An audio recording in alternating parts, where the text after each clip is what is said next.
happened when I was around 13 years old. We're reacting to I was scary going on a family animation. road trip with my Cool. parents and siblings. Scary animation. My brother was 16 at the time and my half-sister was 21. I don't completely remember where we were going or where we stayed since it was almost 15 years ago. All I remember was that we rented a cottage in a small village. Next to the village was a lot of mountains surrounding the perimeter, and there were probably only 20 houses in the village. Next to the cottage was a small lake that was big enough to kayak in, and to the right of the little lake was a small shed. The shed was very old, and its ceiling had been poorly repaired. There was ivy growing all over it. Although this may not seem scary, the door was wide open and the place we were staying at was all fenced off with a really high fence. This probably meant that no one would be able to come into our property. Later that same day, my brother and I decided to check it out since we had nothing else to do other than swim in the lake before dinner. Bear in mind, this happened in the winter, meaning it would get dark much earlier than in the summer. We walked up towards the shed, and as we walked towards it, we realized that a source of light was shining through the ceiling. It didn't seem like it was a normal ceiling light, but was almost like a torch. We saw the light slowly move around in between the cracks of the shed. Then, in one sudden motion, the light randomly pointed at us. My brother and I were petrified by the situation. We both looked at each other with blank expressions. Our parents were in the lounge watching TV, so they wouldn't be able to hear us at all if we cried out for help.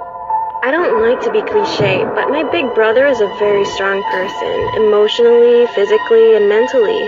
So I was surprised when I saw his lower lip tremble out of the corner of my eye.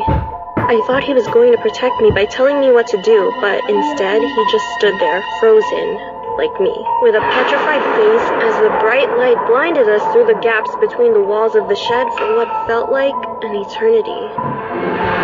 Suddenly, the light switched off.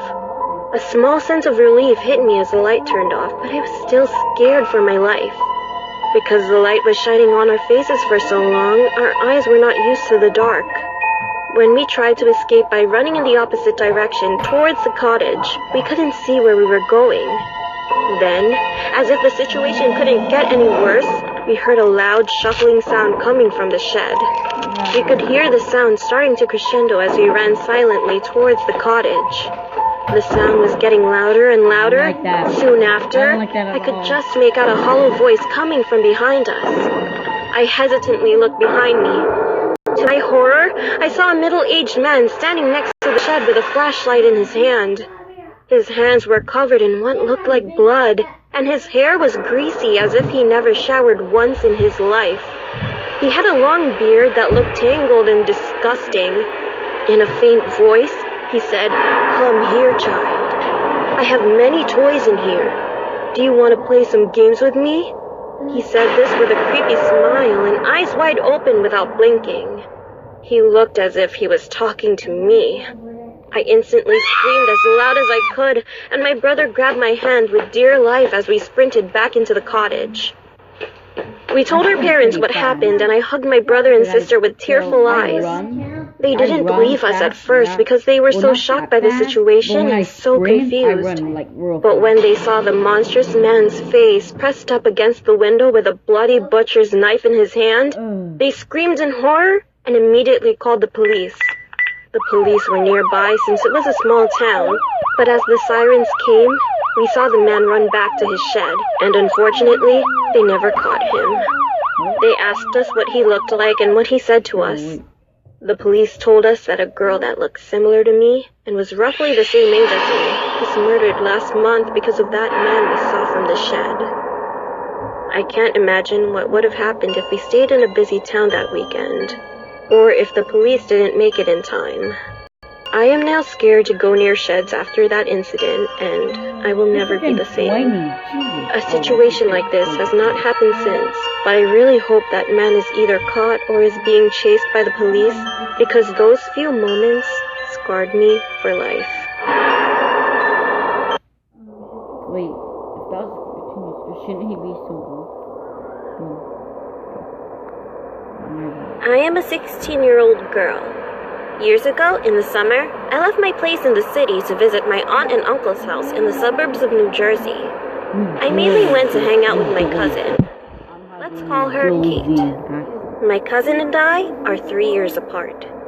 My aunt and uncle both worked in Manhattan. One day, my aunt and uncle decided to attend a party after work.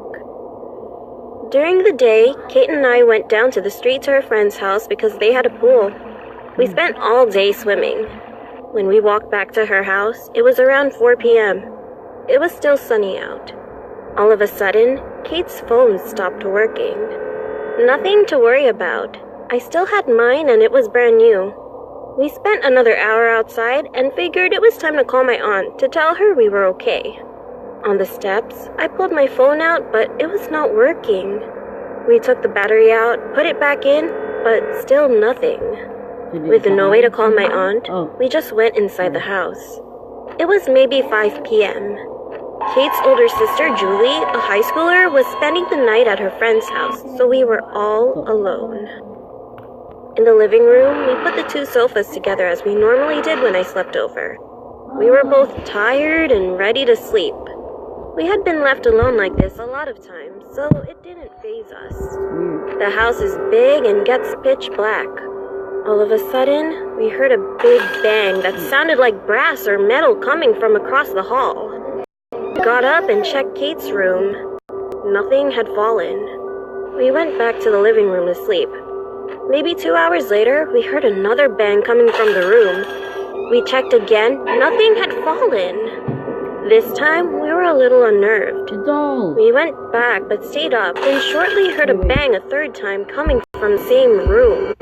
The monstrous man's face on the steps. We checked again. Nothing had fallen. This time, we were a little house. I believe their house is haunted. Either that or someone was trying to come inside because they knew their car wasn't in. Many toys in here. We couldn't sleep after. We stayed up on the sofas and saw a shadow coming from the basement. We had been left alone like this a lot of times, so it didn't faze us. The house is big and gets pitch black.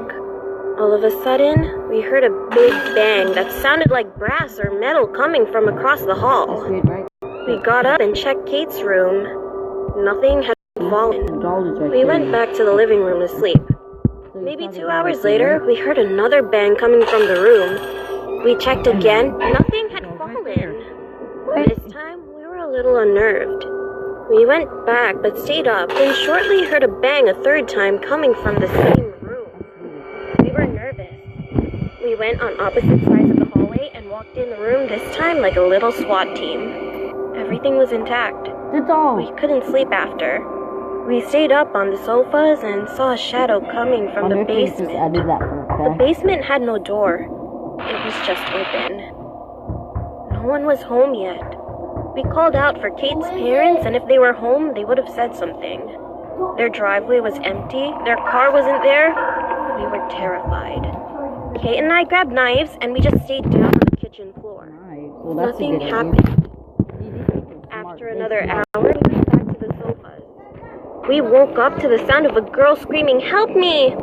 We sprang up and heard someone banging on the door, but we were too petrified because we saw another shadow next to the shadow from earlier. Terrified, we just made sure the door was locked and went back to the sofa. After 30 minutes, we were woken up again, but this time to a police car and ambulance lights coming through from the living room windows. We were exhausted and went back to sleep. Sometime during the early morning, Kate's parents came home.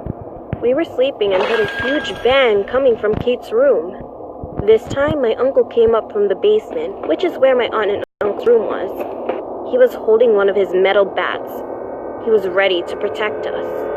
With my uncle in front of us, we all went into the room. Nothing was on the ground and nothing had fallen.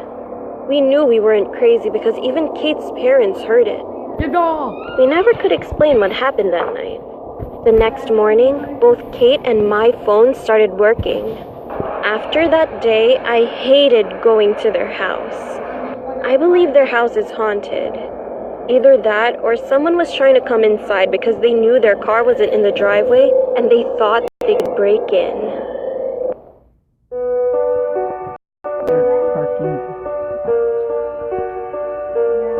My name is Jasmine. One night my girlfriend and I were getting ready because we were going to head out for a night of fun. We got in the car and I don't know what got into us, but we were feeling very flirty and decided to park at a parking lot to do our thing. We were in the car doing our thing. I was on her in the driver's seat while she had the seat reclined. When we were moving around, I accidentally honked the horn with my butt. I looked at my girlfriend and told her, "Hope that didn't draw any attention to us." She said, "It's okay. It's like 1 in the morning.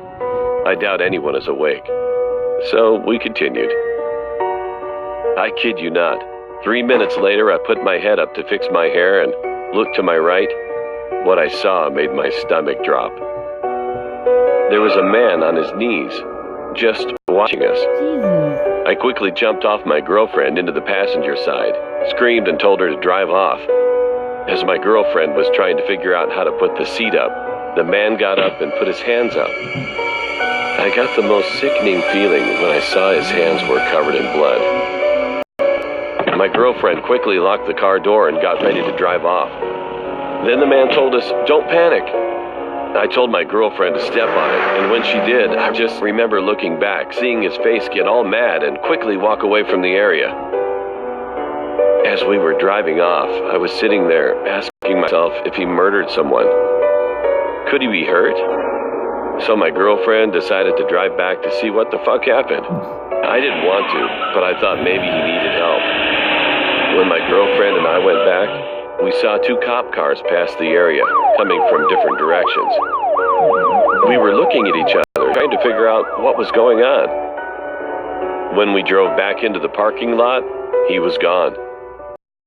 I don't know what he needed or why he had blood on his hands, but ever since that night, I always made sure my car door is locked.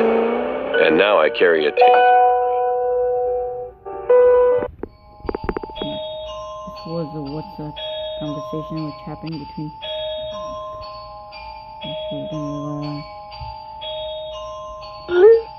Crap, I can't see anything. Shit. Where apartment 34 is based in. Then they saw Steve come back to the reception with his shirt a little bloody, and he wore a waistcoat to cover it up. When they took his fingerprints and DNA, they found that the deceased male was covered with Steve's fingerprints and DNA. All Steve could say was that he was trying to cause a conversation to happen. Well, to begin with, it all started last month. I was leaving school alone. It was a normal day, nothing out of the ordinary. As I was leaving, I saw a man in his 50s. He was wearing a black jacket and a pair of ugly old basketball shorts. He looked so gross. After a couple of minutes, I was finally home. I was listening to music the whole time, and I didn't realize that the man was following me. He was even holding a camera towards my bedroom window. I freaked out, but I still tried to stay calm. As I was locking the door, I checked the window and the man was still there holding his camera and smiling. I told my mom, so she called the police, but they didn't find anything. And they even asked me to describe him to an artist so that they could have his face, but nothing. I wouldn't tell you this story if it didn't happen just last week. I was finishing a private guitar lesson at my teacher's house when something caught my eye. It was a picture of her and her husband. Then I realized that my stalker was her husband. I took my bag, made up an excuse, apologized, and left the house. She was shocked when she saw me running. Soon after, I opened and almost passed out. There was an envelope full of my pictures of me changing in my bedroom. I immediately called my mom, crying as I explained the situation. She called the police, and after a couple of minutes, they arrived. My mom did as well. They went into my teacher's house, asked her several questions about her husband, and asked about any strange activities. She stayed quiet. After searching the house, they found there's multiple girls. After they caught him, they discovered that he had a bad history, which included rape and sexual assault. Now he is in prison, but I'm still afraid that someone like him will go a step further. Alright guys, well that's the end of that video. If you want part 2, comment down below. Peace.